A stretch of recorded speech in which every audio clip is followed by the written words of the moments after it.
नबी करीम अलैहिस्सलाम नमाज पढ़ा रहे थे।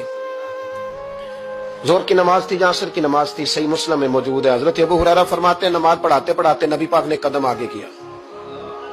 नमाज पढ़ाते पढ़ाते कदम आगे किया और यूं हाथ उठाया, फिर वापस कर लिया।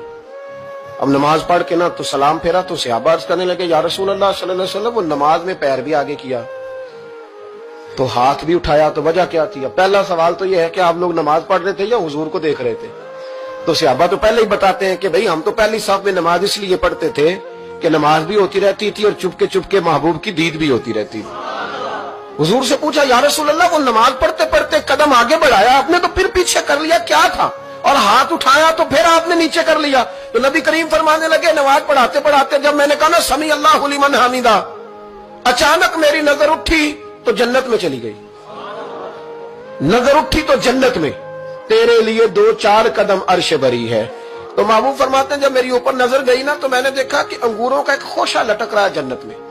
तो मैंने हाथ बढ़ाया कि तोड़ लूं। हुजूर खड़े हैं मस्जिद नबवी में और फरमाते हैं कि मैं यहां खड़े होकर हाथ ऊंचा करूं तो मेरा जन्नत तक पहुंच जाता है। फरमाया मेरा इरादा हुआ कि वो खोशा जन्नत का तोड़ लूं और जरा मैंने पैर आगे बढ़ाया ही था तो मेरे दिल में ख्याल आया कि जन्नत राज है तो राज ही रहनी चाहिए, ये राज खोल गया तो मजा नहीं आएगा। तो मैंने फिर वो हाथ वापस कर लिया। सहाबा कहते हैं जब नबी करीम ने ये बयान किया तो हमारे चेहरे ने तजस्सुस से खेल उठे। तजस्सुस से हम कोई बात और भी सुनना चाहते थे।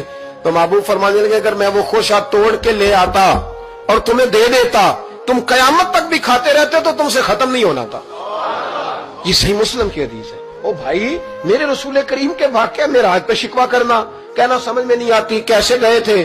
तो तू जो चाहे तो हर शब हो मिसाले शब असरा, इसलिए कि तेरे लिए 2-4 कदम